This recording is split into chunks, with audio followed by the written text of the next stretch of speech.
Nós estamos recebendo aqui, ó, o Ed Carlos, lá, o Antônio Renato e a Nádia Rabelo.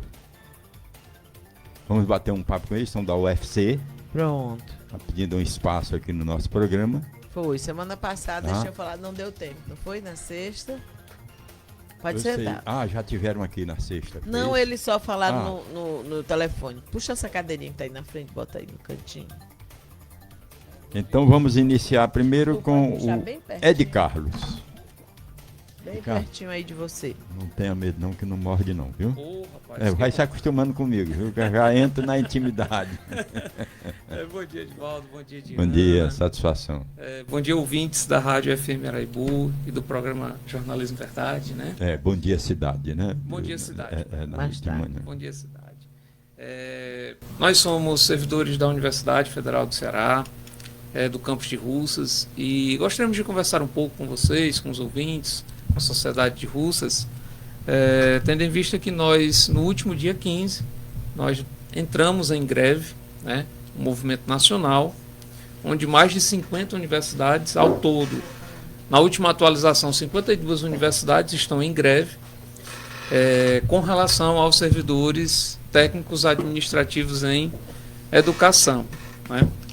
E a gente falar um pouquinho do que é essa carreira TAI. A gente vai falar muito de TAI, Edvaldo. TAI. Por quê? É a sigla da nossa carreira. Nós somos servidores técnicos administrativos em educação.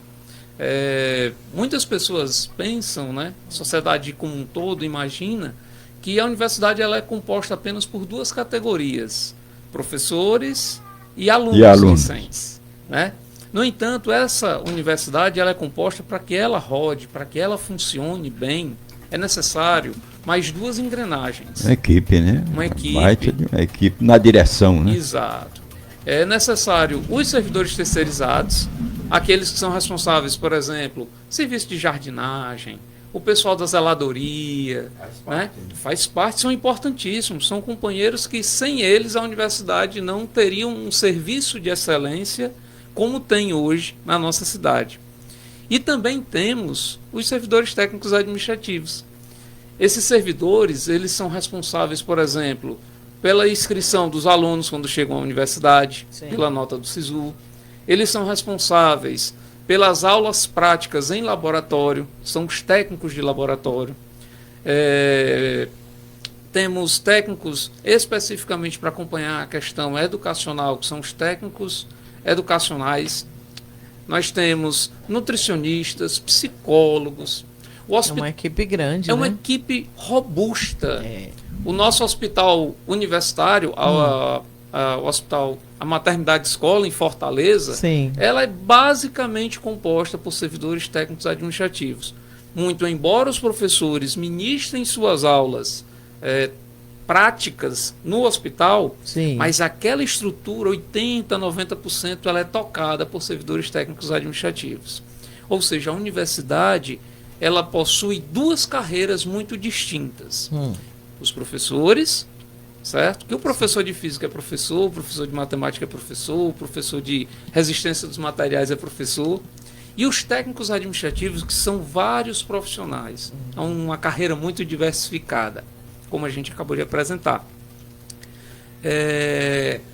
E nossa atuação ela é extremamente importante, né? Se a gente for fazer aqui um pequeno paralelo ao nosso contexto aqui, nós temos os locutores da rádio, que seriam, em tese, os professores, aqueles que aparecem mais. Nós teríamos os discentes, que seriam os ouvintes da rádio, aqueles que absorvem o conhecimento e as informações veiculadas. E nós teríamos também o pessoal da técnica, que é aquela galera que não aparece. No entanto, se não tiver o seu trabalho, a rádio não funciona, o ouvinte não recebe a informação, né?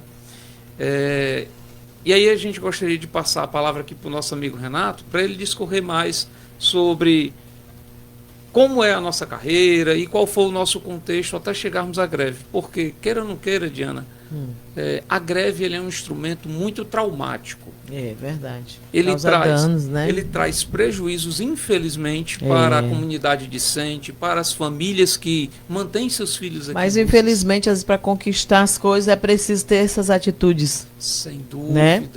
Porque estão se fazendo de cego. Perfeito.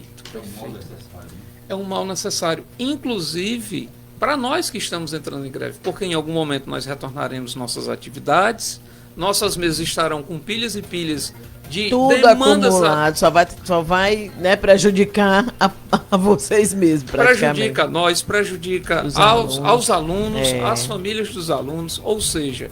Mas por que a gente chegou nesse ponto? Que é um ponto extremo. A greve é o último instrumento que se tem de utilizar para essa luta política. Né?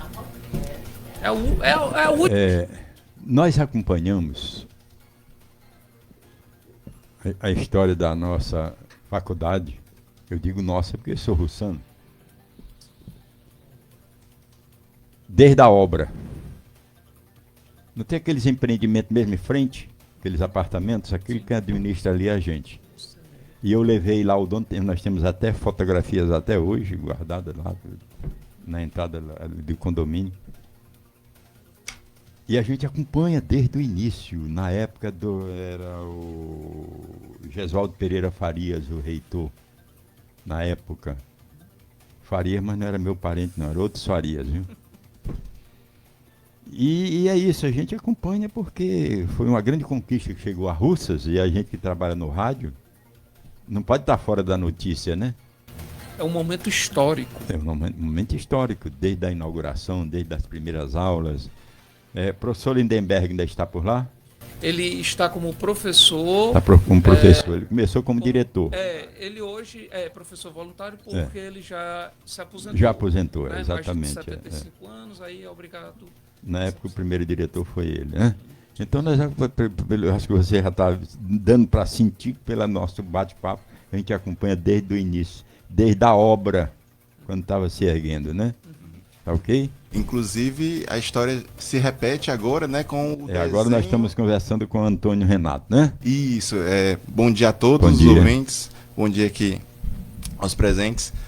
Meu nome é Antônio Renato e, inclusive, nessa linha de acompanhar a história, né, já se desenha agora para a cidade de Russas um campus do IFCE, né? Então, as discussões aí já estão bem avançadas. Quem sabe em breve a cidade ganhe mais esse instrumento de educação, né, que vai ser importantíssimo. E, inclusive, os colegas servidores do IFCE estão nessa mesma luta com a gente, né, servidores tais das universidades, em busca de uma valorização da nossa carreira.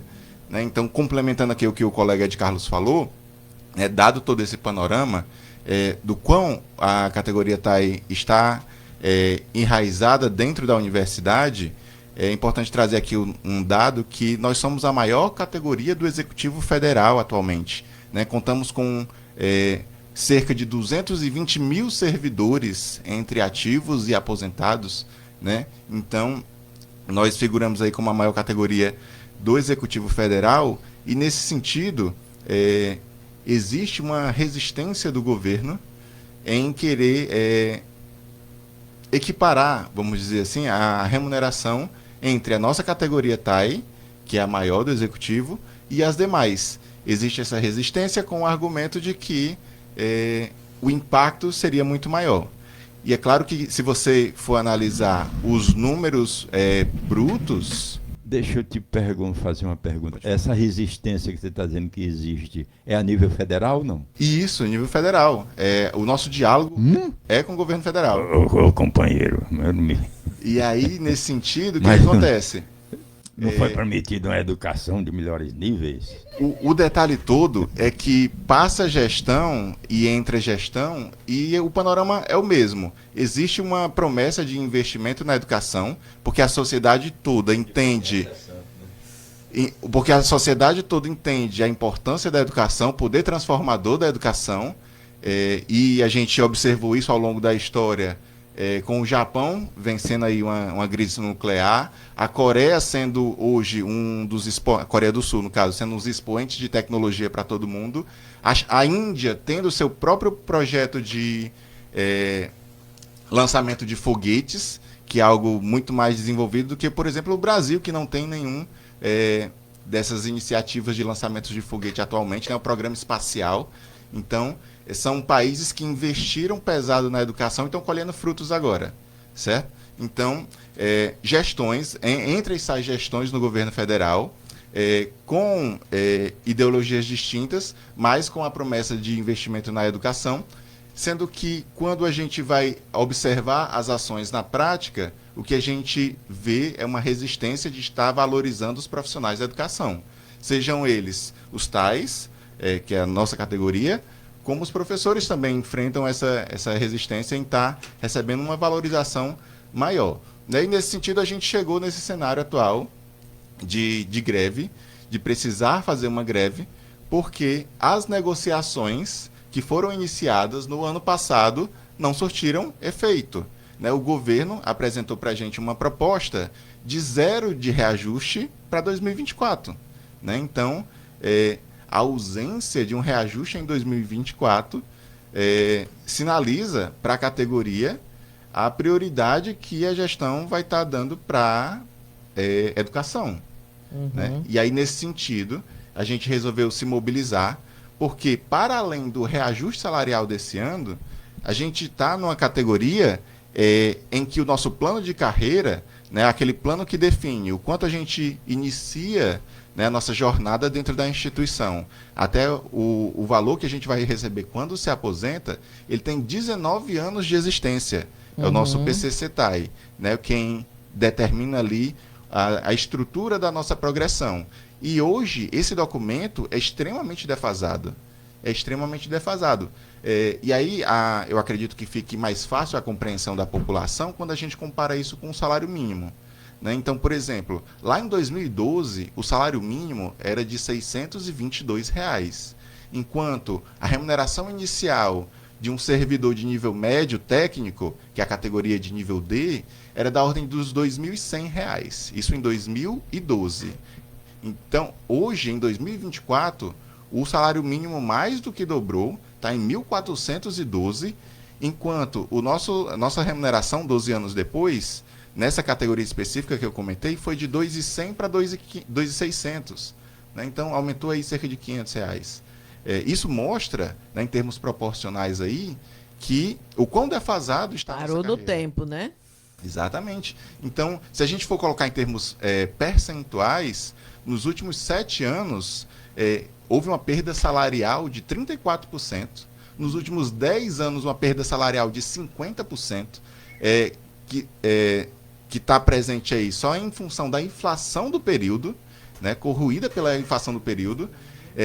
Para vocês, ouvintes, possam entender ainda melhor o que eu estou falando, é como se o salário mínimo hoje, ao invés dos 1.412, fosse R$ 700.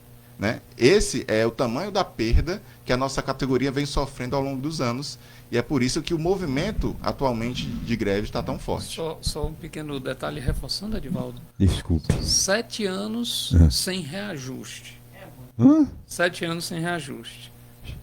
No nosso linguajar nordestino e cearense, a riégua, meu. Não é o nosso vocabulário comum do povão? Entende de todo jeito, toda forma. Então, assim, são 7 anos em que a gente vem tentando dialogar com governos e nesses 7 anos... E governos, será que acha que algum país desenvolve sem educação? Perfeito. Perfeito. E, assim, ao longo desses 7 anos, várias tentativas foram frustradas em termos de negociação, ou porque os governos eram autoritários, ou porque eram de diálogo. Mas um diálogo que a gente sabe que não é um diálogo propositivo, assertivo, para tentar resolver a questão. Entendi. É só para enrolar. Então, assim, quando você procura a classe política para dar um apoio, etc. e tal, quando você procura todos os instrumentos de diálogo, e esses instrumentos não levam a um avanço, é quando a gente se vê necessitados de se utilizar do instrumento máximo, que é a greve, que é extremamente traumático, a gente repete, né? É a greve e também, o que pode colaborar muito, acredito eu, é a imprensa, né? Sim, perfeito.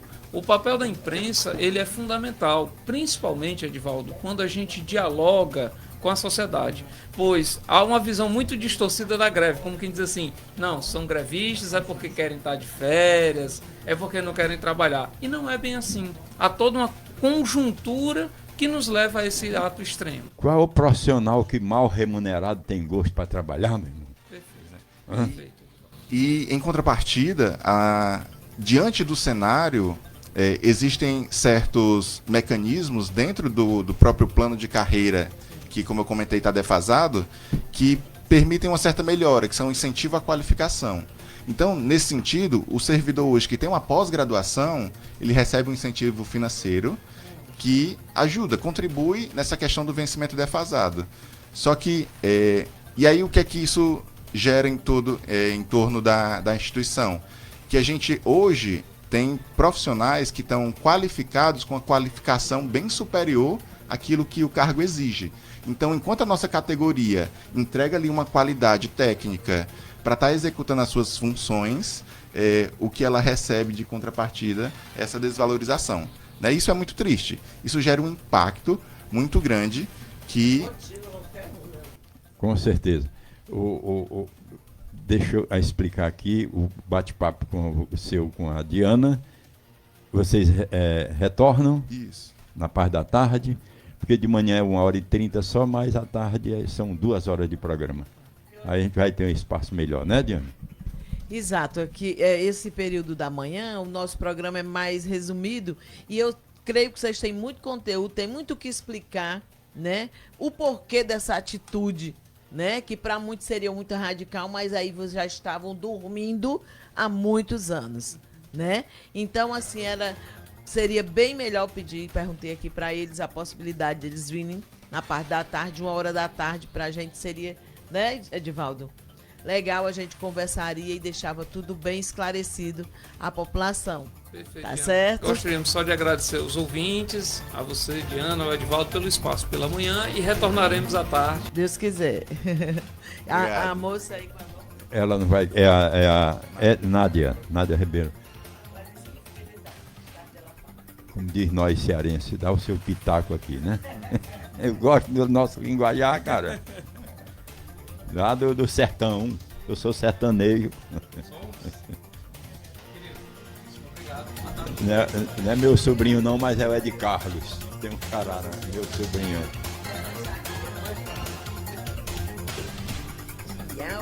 Depois você não fica olhando. Rapaz, se vocês não voltarem, eu vou buscar, viu? Gostei do papo, viu? Eita, e tivemos aí com essa equipe maravilhosa aí falando sobre a greve. Opa, como assim? Na parte da tarde eles vão vir, vão explicar bem direitinho aqui pra gente, né? Que levou eles aí, já deram um spoiler bem grande. 7 anos, meu amigo. Não é brinquedo, não. Defasado.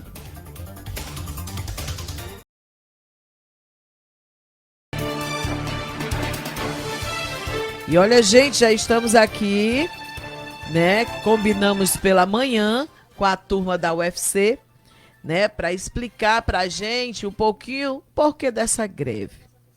Meu amigo, 7 anos sem reajuste para você, tá bom? Motivo ou quer mais alguma coisa? Eles estão aqui. Edivaldo, você que notou os nomes dos rapazes, diga aí. É o Ed Carlos, satisfação, né? E o Antônio Renato, satisfação mais uma vez, a volta de vocês. E a Nádia Rabelo, ok? Pronto. Satisfação dele de volta. Nós que agradecemos o espaço que vocês abriram pra gente pela manhã e agora à tarde, né? E o nosso boa tarde ao Edivaldo, à Diana, aos ouvintes da Rádio FM Araibu.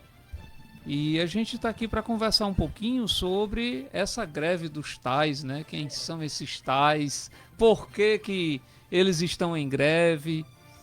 E eu acho que a primeira questão é essa, né? Quem são os tais? Quem é esse tal de tais? A classe é que sabe o porquê, né? Exato. Exatamente. Os tais é uma das carreiras que compõem o universo da UFC e das universidades federais como um todo, né? Nós temos Brasil afora, né? Brasil afora, são mais de 50 universidades no Brasil afora. Só aqui no Ceará são 3 universidades federais. Unilab, com campus sede em Redenção, o FCA com campus sede, se não me falha a memória, em Juazeiro, aquela região ali do Cariri, e a Universidade Federal do Ceará, que é a mais antiga. E a mãe tanto da UFCA, como acredito que ajudou a construir também a Unilab. Então, além dos tais, a universidade é composta por uma outra categoria, que essa é a mais conhecida, né? Que são os professores universitários. Sim, com certeza. Então, é tanto que quando a gente, no comércio, as pessoas dizem, você trabalha na UFC, né? As pessoas perguntam logo, é professor? Né? Não, nós somos técnicos administrativos em educação.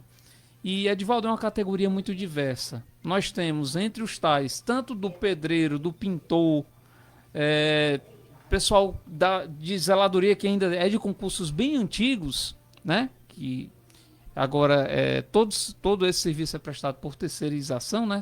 Empresas terceirizadas. Nós temos também servidores de nível médio, assistentes em administração, técnicos de laboratório e também especialistas, né, graduados, nutricionistas, médicos, enfermeiros, psicólogos. Exatamente. Os chefes, cadê que era para vir, não veio. Mas são os responsáveis pelas formaturas, né? Sim, de também todos os anos que o aluno recebe, né? Perfeito. Todos nós, tais, estamos envolvidos nos processos, por exemplo, de colação de grau. Há a parte dos professores, claro, mas é os tais quem conduzem todo esse processo com coleta de assinatura dos alunos no processo específico de colação de grau, né? É um processo interessante. Quem é o doutor hoje, um dia já foi aluno de alguém, né? Exato. E na universidade... Se não tivesse sido aluno de coisa nenhuma ou de ninguém, não estaria também canto algum, né? Perfeito. E para adentrar a universidade, hoje existe o SISU, né? Os primeiros contatos com a universidade é através dos tais, né? Fazendo todo esse processo de ingresso na universidade, o processo de aquisição de bolsas, porque tem alunos, Edivaldo, muito carentes, que vêm de toda parte do Brasil, inclusive de fora do país. Vem muito aluno de Angola, de Cabo Verde, estudar nos nossos cursos, especificamente aqui da UFC Campos de Russas. Mas essa categoria ela é espalhada por todas as universidades do país. Essas duas regiões dos países que você falou aí está invadindo o Brasil, viu? São muitos alunos. Muita gente, cara. São muitos alunos desses países aqui, viu? Então, Edivaldo, nós somos uma carreira muito diversificada. Então, no serviço público, nós somos a maior carreira em termos de números do Serviço Público Federal. Somos mais de 220 mil servidores, entre ativos e inativos. 220 mil servidores. É muita gente, viu? Muita gente. E eu era apaixonado por esse local que eu vou falar aqui. Hoje não vou mais porque acabaram, viu? Uhum. São 2 lotações do antigo Maracanã, que era o maior estádio do mundo. Aquela Copa do Mundo só foi decepção. Tomamos de 7-1. Dá para esquecer? Não dá. É verdade. E acabaram com o Maracanã, cara. Sim. Eu era fã do Maracanã. Desculpem, viu? Claro, mas eu sou botafoguense. Sou botafoguense de coração. Mas eu amo futebol. Uhum. A galera lá dizendo, peraí, Sereno, tu é botafoguense, aí tu vai para um Fla-Flu hoje, ver o quê? Eu digo, eu gosto de ver o bom futebol. Perfeito. Eu sou botafoguense, mas não sou doente, não. Eu ia ao Fla-Flu, eu ia Vasco e Flamengo, eu ia Vasco e Botafogo, eu gosto do bom futebol. Eu não sou do... Não, meu time é o Botafogo ou aqui o Ceará. Não. Quando não merecia, eu digo, vamos tomar vergonha na cara e se preparar para a próxima, pô. Aí eu ia sair, por exemplo, do Maracanã jogando chinelo, jogando coisa em alguém. Não, vai se preparar para a próxima e... Correr atrás, né? Correr atrás. Exato. 20 anos de Rio, no último ano que eu fiquei lá, foi que eu vi o meu Botafogo levantar uma taça. Olha aí. E campeão. Naquela época não foi só ele, não. Botafogo e Corinthians. Cara, 19 anos sem ganhar um título. Olha aí. Esses 19 anos aí, inclusive, é simbólico pra gente, em termos da carreira, mas a gente chega já nesse ponto. Não, mas vamos voltar para a faculdade. E é por isso que agora... Né? Você falou em correr atrás, bem, agora nós estamos correndo atrás em termos de valorização da categoria, mas também de valorização do serviço público que é prestado pela UFC. Porque o nosso amigo Renato vai esmiuçar mais, a cada 100 servidores do Serviço Público Federal que solicitam exoneração, ou seja, pedem para sair, 75 são técnicos administrativos. Ou seja, a categoria vê que não é valorizada o suficiente e aí busca outras formas, seja na iniciativa privada, seja prestando concursos de uma complexidade maior em outros poderes, como o legislativo, como o judiciário. Uma colega nossa, a Cris, de quem a gente tem um orgulho danado, ela está com 15 dias. Ela foi chamada para trabalhar no Tribunal Regional do Trabalho de São Paulo. Ela vai ganhar fazendo o mesmo serviço que nós, lá da Secretaria de Cursos, fazíamos. Ela vai estar ganhando 3 vezes mais do que a gente. Só para a gente ter uma pequena noção do quanto está desvalorizado e desatualizado o nosso PCCETAI. Mas aí a gente vai passar para o nosso amigo Renato, que aí ele vai desmiuçar melhor a nossa luta do porquê da greve nesse momento. Pronto, obrigado. Então vamos lá, o Renato, que não é o Aragão, mas é Renato. Sim, Antônio Renato. Antônio Renato. Bom dia, boa tarde a todos, boa tarde ouvintes. Meu nome é Antônio Renato, sou servidor aqui da Universidade no campus de Russas há quase 8 anos e gostaria de explicar um pouco do porquê, né, da gente estar fazendo essa luta agora, que é extremamente importante. Mas para explicar o porquê que a gente chegou nesse ponto extremo da greve, é interessante saber o funcionamento de como a remuneração do servidor é regido, né, nessa esfera federal. Nossa categoria tem o plano de cargos e carreiras dos TAIs, né, os TAIs que foi aqui apresentado pelo colega. Então a gente o PCCETAI. Nesse plano de carreiras tem lá delimitado o que a gente recebe inicialmente quando entra no serviço público, como são as nossas progressões e o valor final que a gente vai atingir com mais de 30 anos de instituição, né? E a nossa principal luta agora é que esse plano de carreiras seja reestruturado, porque da forma como ele está, ele causa uma desigualdade dentro do Executivo Federal em termos de remuneração do servidor que é brutal. Como o colega falou, nós da categoria dos TAIs recebemos um salário inicial que chega a ser 2, 3 vezes inferior a qualquer outra instituição do Poder Executivo Federal, certo? E as diferenças não param por aí. Se a gente comparar com outros poderes com os outros poderes, né, que seriam o legislativo e o judiciário, a gente encontra outras desigualdades que, para nós que estamos ali na base do funcionalismo, recebendo menos, se torna ainda mais prejudicial. Então a nossa luta agora fizemos uma proposta para o governo no final do ano passado, elencando todos os pontos que são necessários atualizar. E aí a gente aguardava com grande expectativa que o governo analisasse essa proposta. Governo federal, né? Governo federal, okay. Analisasse essa proposta e na primeira reunião do ano que aconteceu em fevereiro, que eles já pudessem dar uma posição, dizer o que foi que eles avaliaram, que seria possível ou não, enfim, dar uma resposta. E o que eles responderam pra gente foi só a sinalização do ano anterior, ainda no qual o ano 2024 seria reajuste zero. Né? Zero de reajuste para 2024. É o quê? E aí, ficamos numa situação extremamente difícil, com um plano de carreiras que data de 19 anos atrás, então está extremamente defasado.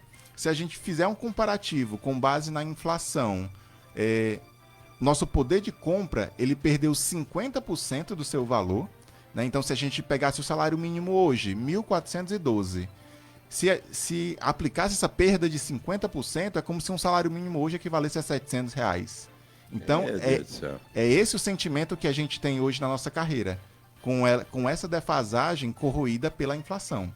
Né? Então, estamos... E aí eu te pergunto, a educação é tratada dessa forma? O detalhe é que no discurso é colocada a educação como prioridade. É por isso que agora o movimento está muito forte para que essa priorização que é dita saia do discurso e aconteça na prática. Porque qualquer instituição federal, e principalmente a educação, não se faz só com prédios e aluno. Se faz com trabalhadores de qualidade para conduzir todos os processos. E aí, nesse sentido, da qualidade dos servidores, é importante destacar que na nossa carreira tem algo previsto que é o incentivo à qualificação. Então, se a gente, de nível médio, faz uma graduação, ou se quem entra já como graduado faz uma pós-graduação, a gente recebe um pequeno adicional ali em cima da remuneração. Então, devido à nossa situação de defasagem salarial, muitos colegas buscam acelerar essa questão da qualificação, obter uma qualificação superior a que o cargo exige para ter aí uma melhora salarial. E na prática, isso resulta que o serviço que a gente oferece para a instituição hoje é com a qualidade muito superior do que é demandada da gente. Entende? Nacional, cara. Nacional. Atualmente, só dentre as universidades... E aí eu te pergunto, Diana, e a você, qual é o ser humano que mal pago produz bem, produz o melhor? Não. E aí o resultado disso, e a colega Nádia vai falar melhor dos impactos disso, mas um dos impactos práticos da greve é que somos hoje mais de 52 universidades paralisadas. Isso, inclusive, assim, 100% não, mas mais de 50 universidades por todo o país com a categoria dos tais em greve, e com o indicativo dos institutos federais, que também tem categoria TAI, né, que faz todo o suporte administrativo, indicando que agora no começo de abril vai entrar em greve também, porque eles estão na mesma situação. O tempo é enquanto o governo... Isso. E deixa eu te perguntar, como é que está o movimento? Digo que eu participei muito, também era ali meio vizinho, né? Eu vivi 20 anos no Rio, dos 20 anos, 16 anos inserido no meio de política. Uhum. E a gente foi muitas vezes a Brasília brigar lá dentro, viu? Uhum. Isso é necessário ir direto para gritar lá. Com certeza. Precisa sim. Inclusive, nós temos uma articulação nacional, com base na nossa federação, né? Então, em termos locais, temos o sindicato. E para coordenar toda essa mobilização nacional, a gente tem a figura ali da federação que está fazendo essa pressão em loco em Brasília. Inclusive, nós mandamos representantes para lá para endossar o movimento lá com os políticos. Esse pé de chinelo velho que você está me vendo aqui, eu participei e fui muito tempo fazendo parte da direção da Confederação Nacional. E muitas vezes fui a Brasília. E chegava lá, botava meu boneco, viu? Era.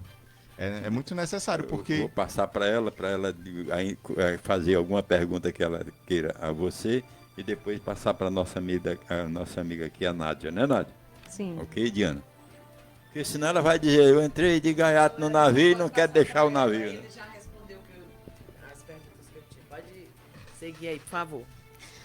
Boa tarde a todos. A gente agradece mais uma vez o espaço aqui na Araibu FM, né?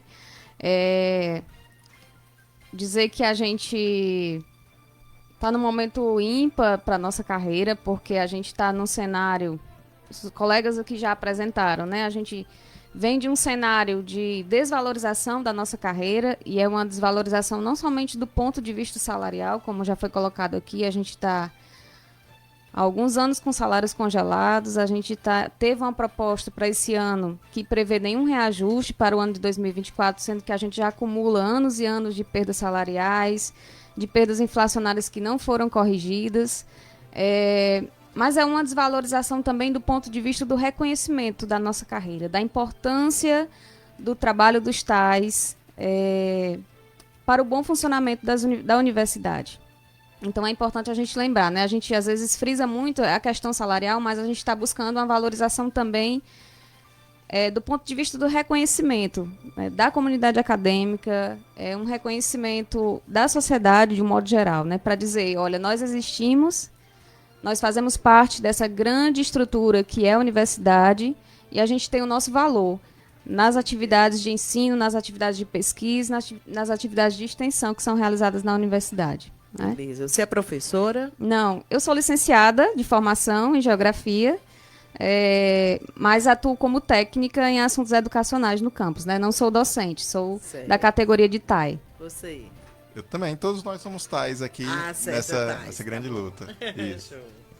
E aí é importante a gente dizer, né? O colega que já colocou, mas eu retomo a fala, em dizer que toda essa desvalorização faz com que seja muito frequente a saída dos TAIs da nossa carreira, né? A gente tem dados aí dos últimos anos que são bem preocupantes para o futuro da carreira, né?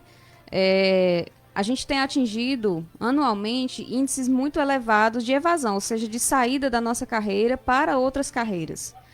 Para exemplificar, em 2023, a taxa de evasão da carreira TAI chegou a algo em torno de 70%, né? Então, assim, na prática, isso significa que de cada 10 servidores que passam no concurso, servidores TAIs que passam no concurso, começam a trabalhar nas universidades, apenas 3 permanecem.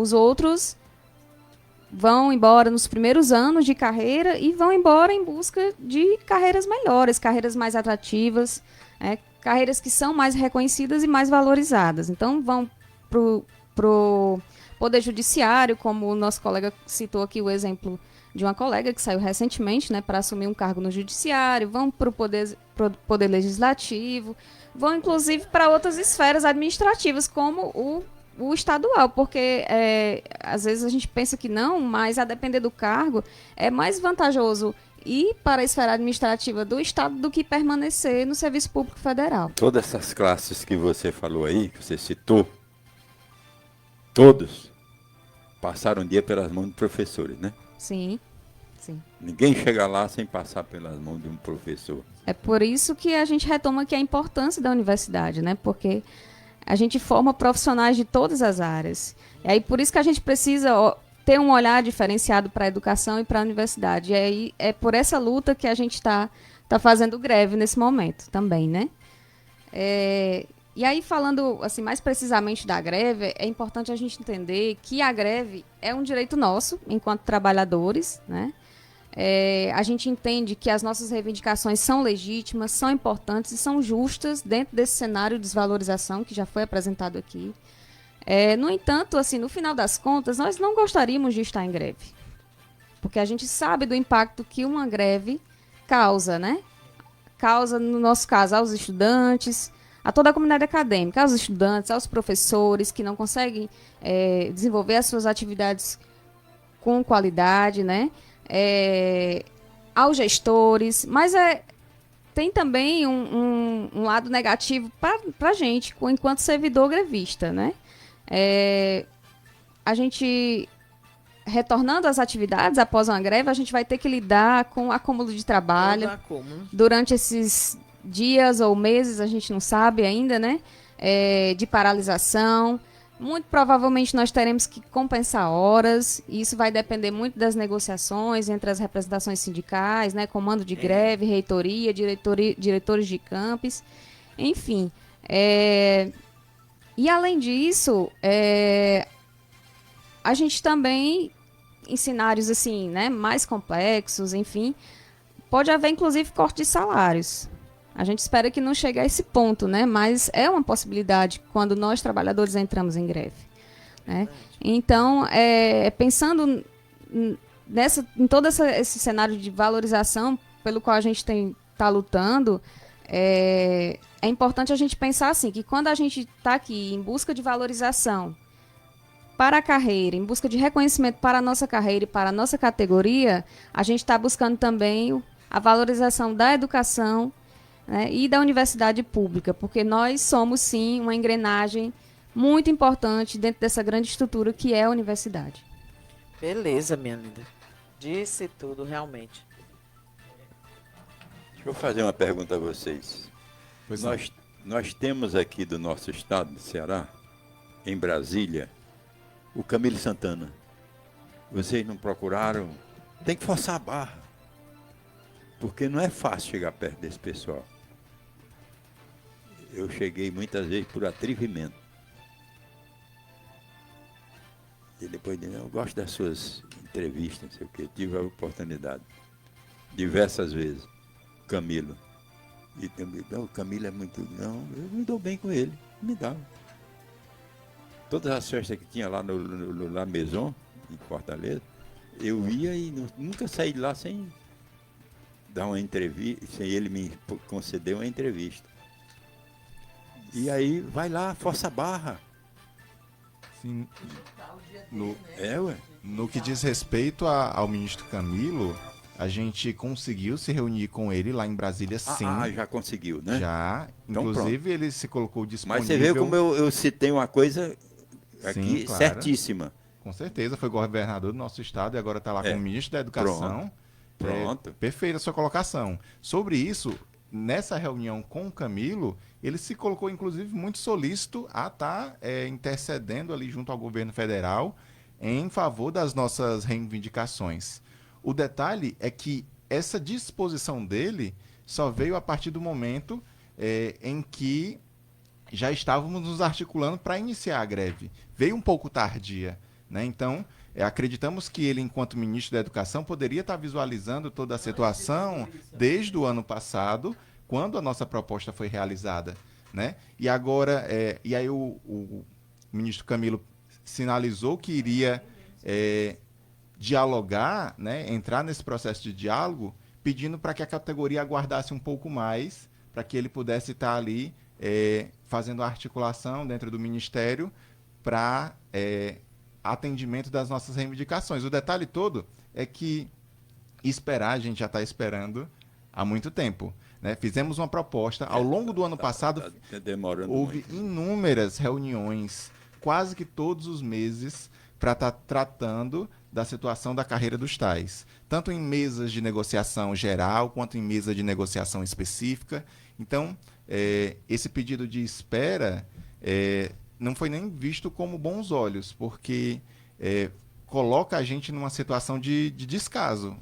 Foi dessa forma que um pedido de espera nesse momento, após o governo federal sinalizar que não haveria reajuste em 2024, que a gente se sentiu, né? Então, iniciamos esse movimento de greve e ele está ganhando cada vez mais força e esperamos que isso faça com que as coisas sejam tratadas com a devida seriedade por parte dos instrumentos lá do governo que estão avaliando agora a proposta que foi solicitada, que foi apresentada pela categoria.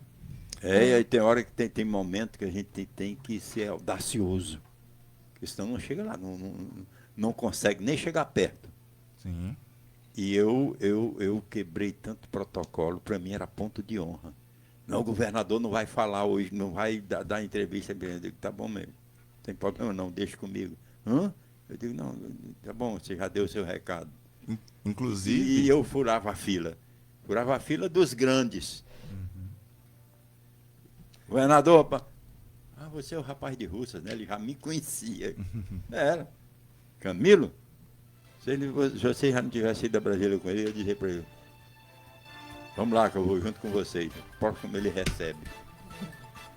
Isso, Ó, o Ciro, todo mundo tinha medo do Ciro, né?